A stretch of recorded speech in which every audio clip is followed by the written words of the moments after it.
motive. La kemio weu brio but dapan ujor lai teliki ijahar. Ha ka day ba ka jingyat pat ba ka blalong ka arpo pratrik urisau bla khot Pynlong da kaseng FKGGP ban persya ka jing klem kam klem jam. U Conrad Sangma hanin kesni ula Khot ka Jingialang ban Khmih Halor ka jing Shongsuk Shngain ha ka ba u Director General of Police ba u Menteri Ketanat kampo yeng u ba la kemen rumbui nalor kiwe kilai don ringkat.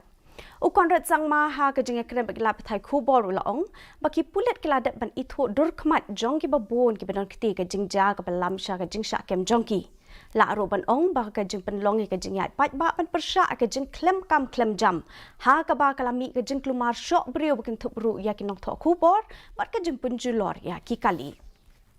Already one person has been arrested and there is also 3 FIRs that have been lodged.